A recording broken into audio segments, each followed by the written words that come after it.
नमस्कार. 12th maths made easy या चॅनलमध्ये आपले सर्वांचे परत एकदा सहर्ष स्वागत. आज आपण इंटिग्रेशन या चॅप्टरमधील एक्झरसाइज 3.2 मधील काही सम बघणार आहोत.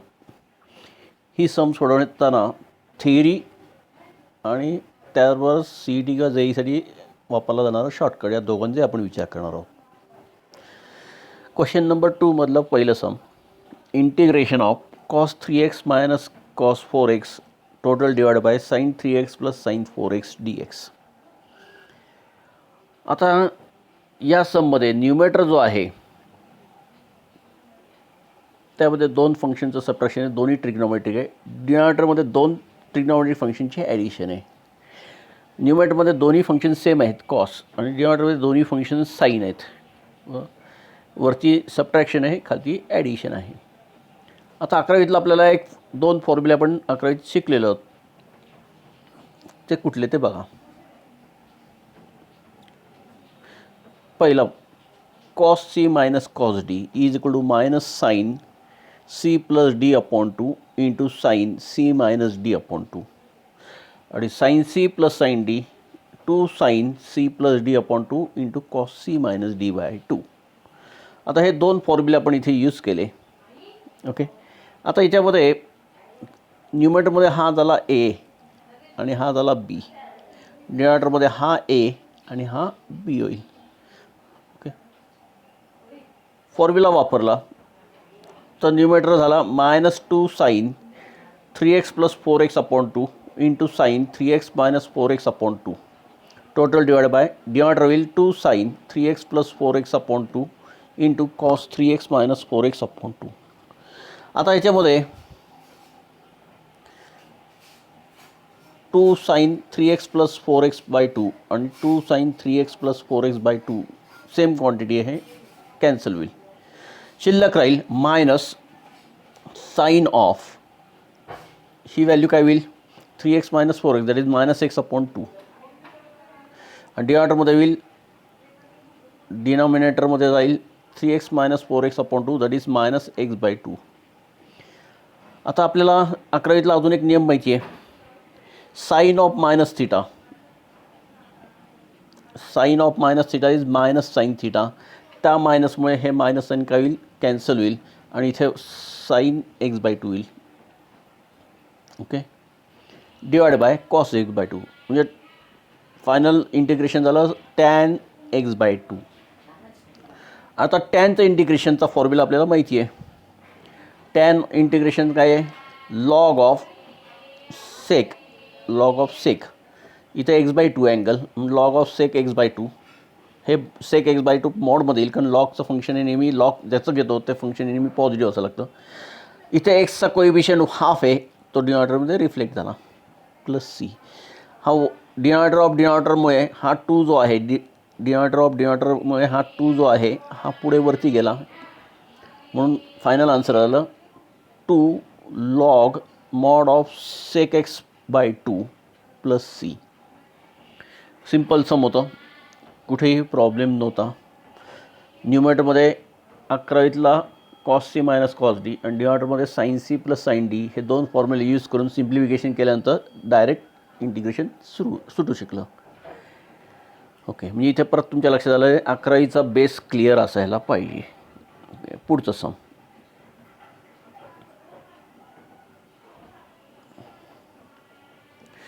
Integration of sine x plus 2 cos x total divide by 3 sine x plus 4 cos x d x. आता याला थोडंसं मी रिराईट केलं आहे, असंच ठेवलं तरी फरक पडत नाही, पण ते मुद्दाहून मी रिराईट केले का ते त्यामागचं कारण तुम्हाला पुढच्या स्टेपमध्ये कुठेतरी कळेल. रिराईट करताना मी पहिल्यांदा कॉस एक्सची टर्म्स घेतली आहे, 2 cos x plus sine x total divide by 4 cos x plus 3 sine x. आता ही जे मेथड आहे, न्यूमेटर आणि डिनॉमिनेटर दोन्हींमध्ये साईन आणि कॉस फंक्शन आहेत, त्यांचे कोएफिशियंट जे आहेत ते फक्त चेंज झालेत. ओके, वरती साईन एक्स आहे, खालती पण साईन एक्स आहे. न्यूमेटरमध्ये साईन एक्स आहे, डिनॉमिनेटरमध्ये पण साईन एक्स आहे, फक्त दोघांचा कोएफिशियंट वेगळा, इथे 1 आहे, इथे 3 आहे. सेम वे न्यूमेटरमध्ये कॉस एक्स आहे, डिनॉमिनेटरमध्ये पण कॉस एक्स आहे. न्यूमेटरचा कोएफिशियंट 2 आहे, डिनॉमिनेटरचा कॉसचा कोएफिशियंट 4 आहे. जे फंक्शन सेम आहेत. ओके, आणि दोन्हीमध्ये न्यूमरेटर आणि डिनॉमिनेटरमध्ये सेम फंक्शनची आयदर ॲडिशन आहे किंवा सबट्रॅक्शन आहे. कोइफिशियंट चेंज झालेत. ओके, हा महत्त्वाचा फॉर्मॅट ओळखण्याचा पार्ट आहे. आता इथे एक महत्त्वाचे आपण आता थेअरी बेस बघतोय. 10वी-12वीचा बोर्डाचा पेपर सोडवताना हे समजलं तर कसं सॉल्व करायचं ते बनवतो. आता ह्याच्यामध्ये एक ॲडजस्टमेंट अशी आहे, let numerator is equal to a into denominator plus b into derivative of denominator. This is the adjustment to solve such problem. काय बघा, numerator is equal to a into denominator plus b into derivative of denominator. इथे नुसता denominator आहे. a into काय आहे, नुसता denominator आहे, आणि b into derivative of denominator. म्हणजे इथे परत इथे सबस्टिट्यूशन मेथड नाही आहे, पण तरी आपल्याला डेरिव्हेटिव्हचा वापर करावा लागतो आहे. त्या इंटिग्रेशन विदाउट डेरिव्हेटिव्ह विचार करू शकत नाही. ओके, आता इथे काय होईल, 2 cos x plus sine x is equal to a into denominator आहे 4 cos x plus 3 sine x plus b into आता 4 cos x, कॉसचा डेरिव्हेटिव्ह मायनस साइन एक्स म्हणून हा मायनस 4 साइन एक्स झाला, प्लस 3 तसा साइन एक्सचा डेरिव्हेटिव्ह कॉस एक्स. ओके, त्यामुळे हे झालं 3 cos x. आता ह्याच्यामध्ये राईट साईडचे जे काही ब्रॅकेट्स आहेत ते ओपन केले, चारही टर्म्स, म्हणजे 4a cos x plus 3a sin x minus 4b sin x plus 3b cos x. पुढच्या स्टेपला काय केलं आपण, राईट साईडच्या ज्या काही कॉसच्या 2 टर्म्स आहेत ते एकत्र घेतले आणि त्यातला cos x बाहेर घेतला, म्हणजे 4a plus 3b into cos x. Same way sine एक्सच्या टर्म्ससाठी केलं, 2 साइन एक्सच्या टर्म्स एकत्र घेतल्या आणि त्यातला साइन एक्स कॉमन घेतला, 3a minus 4b into sine x. आता महत्त्वाची स्टेप आहे, काय म्हटलं आहे, comparing कोइफिशियंट्स of LHS and RHS. म्हणजेच काय बघा, लेफ्ट साईडला कॉसचा कोइफिशियंट 2 आहे, साईनचा कोइफिशियंट 1 आहे. राईट साईडला कॉसचा कोइफिशियंट 4a प्लस 3b आहे. कम्पेअर केलं, 4a plus 3b is equal to 2. Right साईडला साइन एक्सचा कोइफिशियंट 3a मायनस 4b आहे, 3a minus 4b is equal to left साईडचा साईनचा coefficient 1. Simultaneous equation in 2 variables a and b solve केले. aची value आली 11/25 आणि बीची व्हॅल्यू आली 2/25. दिस इज a, दिस इज. आता ही a आणि बीची व्हॅल्यू आपण यूज करणार आहोत. म्हणजे आता न्यूमरेटर काय होईल बघा, numerator is equal to a into denominator plus b into derivative of denominator. म्हणजे ओरिजिनल सममध्ये न्यूमरेटर जिथे होता तिथे आपण ह्या 2 टर्म्सची ॲडिशन टाकून देणार आहोत. म्हणजे आता सम जे आहे ते न्यू फॉर्मॅटमध्ये काय झालं, 11/25 into 4 cos x plus 3 sin x plus 2/25 into minus 4x plus 3 cos x divided by total divide by 4 cos x plus 3 sin x. डिनॉमिनेटरमध्ये काही चेंज नाही, न्यूमरेटर आपण फक्त बदलून घेतला. ओके, आता या डिनॉमिनेटरनी या दोन्ही पार्ट्सला सेपरेटली डिवाइड करायचं आहे. ओके, तर आता होईल काय, 11/25 4 cos x plus 3 sin x divided by 4 cos x plus 3 sin x dx plus 2/25 in bracket minus 4 sin x plus 3 cos x divided by 4 cos x plus 3 sin x. या दोन्ही term cancel होतील, म्हणजे इथं राहील 11/25, 1 राहील, 1चं integration x, त्यामुळे पहिल्या term आली 11/25 x. हा 2/25 इंटिग्रेशनच्या बाहेर आला. आता इंटिग्रेशनमध्ये काय राहिलं, minus 4 sin x plus 3 cos x divided by 4 cos x plus 3 sin x. आपण जर का ह्याला तात्पुरतं f(x) म्हटलं तर हा झाला f'(x). हा खालचा जर का आपण f(x) मानला, हा वरचा पार्ट होणार आहे f'(x). Integration of f'(x) upon f(x) हा फॉर्मॅट आपण मागच्याच लेक्चरला बघितला आहे. त्याचा आन्सर असतं लॉग ऑफ f(x). f(x) म्हणजे डिनॉमिनेटर. ओके, म्हणजे 2/25 log of mod of 4 cos x plus 3 sin x plus. This is the theory. त्यामुळे या थेअरीच्या साहाय्याने आपण हे सम असं सॉल्व केलेलं आहे. फॉर्मॅट लक्षात आला आहे. परत एकदा नीट बघा. अशा प्रकारचं सम आलं तर लगेच तुम्हाला ओळखता येतं. न्यूमरेटर आणि डिनॉमिनेटरमध्ये साईन आणि कॉसच्या टर्म्स असतात, आयदर ॲडिशन किंवा सबट्रॅक्शनच्या फॉर्ममध्ये. डिनॉमिनेटरमध्ये परत साईन आणि कॉसच टर्म्स असतात, आयदर ॲडिशन ऑर सबट्रॅक्शन. दोन्हीकडे न्यूमरेटर आणि डिनॉमिनेटरमध्ये साईन आणि कॉसचे कोइफिशियंट चेंज झालेले असतात. ओके, म्हणजे साईन कॉस हे ट्रिग्नॉमेट्रिक फंक्शन न्यूमरेटर ॲज वेल एज डिनॉमिनेटरमध्ये कॉन्स्टंट आहेत, त्यांचे कोइफिशियंट चेंज झालेले आहेत आणि प्लस मायनस साईन चेंज झालेलं असेल दोन टर्मच्या मधलं. हा फॉर्म तुम्हाला वापरता येईल. ह्या फॉर्मचा प्रॅक्टिस करा, कारण थेरीला तुम्हाला अशा प्रकारचं सम सोडायला लागलं तर जास्त वेळ देऊन चालणार नाही. ओके, आता ह्याला शॉर्टकट मेथड काय आहे ती बघून घ्या. शॉर्टकट फार सिम्पल आहे, applicable only for competitive exam. Format काय आहे बघा. Integration of a cos x, पहिल्यांदा कॉसची टर्म आहे, plus b sine x, second term sine x, total divide by again c cos x plus d sine x. म्हणजे term जरी addition is commutative असली तरी आपण इथे फर्स्ट प्रेफरन्स कॉसला दिला, सेकंड प्रेफरन्स साईनला दिला आहे. First cos then sine. Okay, a b c d are the coefficients of cos sine respectively. Then the shortcut is a c plus b d, म्हणजे कॉसच्या कोइफिशियंटचं मल्टिप्लिकेशन प्लस साईनच्या कोइफिशियंटचं multiplication divided by डिनॉमिनेटरमधल्या कोइफिशियंटच्या स्क्वेअरची ॲडिशन, डिनॉमिनेटरमधल्या कोइफिशियंटच्या स्क्वेअरची addition c square plus d square into x plus पुढचं a c sorry a d, म्हणजे साईन कॉसचं कोइफिशियंट इंटू, थोडक्यात हे डिटर्मिनंट सॉल्व केलं. डिटर्मिनंट कुठलं, ए बी सी डी, कोइफिशियंटचं डिटर्मिनंट. इथे ऑर्डरच्या सिक्वेन्सला महत्त्व आहे. पहिलं कॉस देन साईन फंक्शन, त्यासाठी आपण घेतलं आहे a d minus b c divide by c square plus d square, जो सुरुवातीला आपण घेतला होता तोच इथे डिनॉमिनेटर येईल, into log of mod of denominator, जो काय डिनॉमिनेटर असेल तो.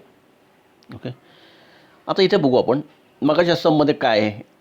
मगाचं सम आपण आता शॉर्टकटली सॉल्व करूया. मगाचं सम काय होतं, integration 2 cos x plus sine x divide by 4 cos x plus 3 sine x d x. A आहे 2, this is a, this is b which is 1, this is c 4, this is d 3. A b c d या value मिळाल्या, substitute केल्या फॉर्म्युल्यामध्ये. काय formula आपला, जरासं खाली घेऊया. हां, फॉर्म्युला काय, a c plus b d, a c 2 into 3 6 plus b d sorry a c 4 दूनी 8 plus b d 1 into 3 8 plus 3 divide by c square plus d square, c square plus d square जे 4चा square 16 plus 3चा square 9, म्हणजे 8 plus 3 11/25 into x plus. आता काय आहे, a D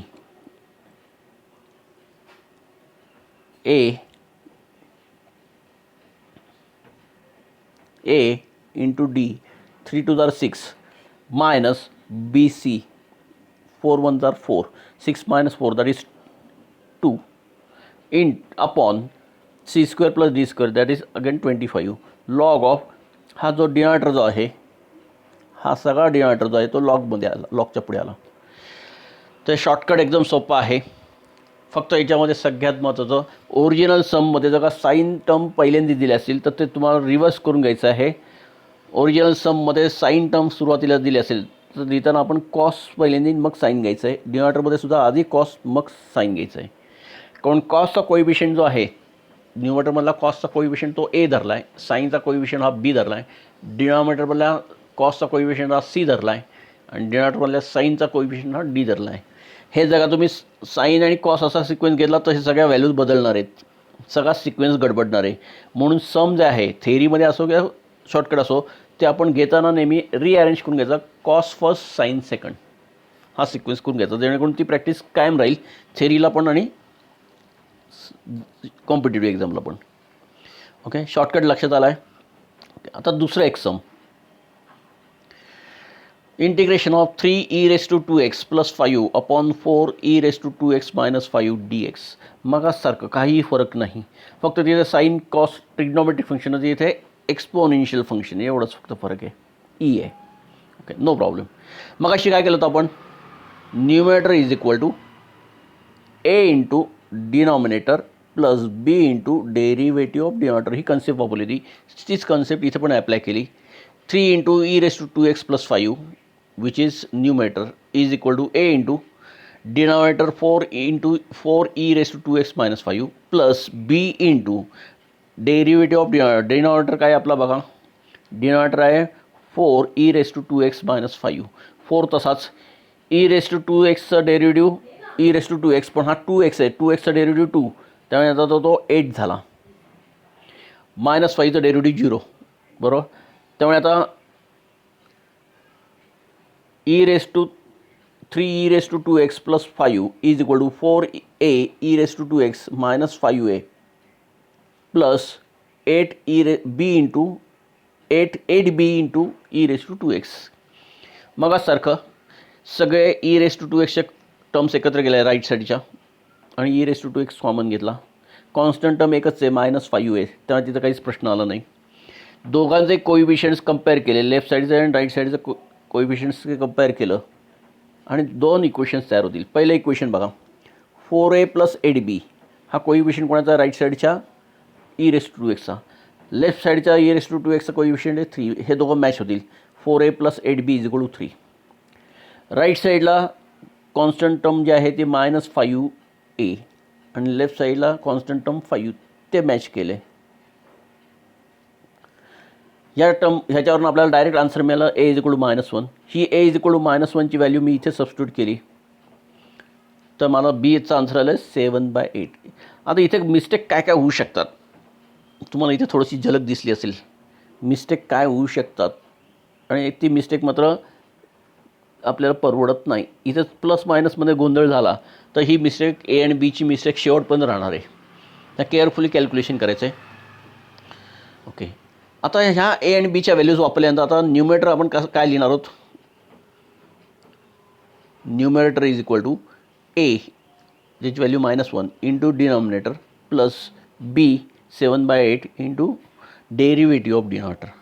आता हा जो पूर्वीच्या सममधला न्यूमरेटर आहे, या न्यूमरेटरच्या जागी आपण ह्या दोन गोष्टी टाकून देणार आहोत.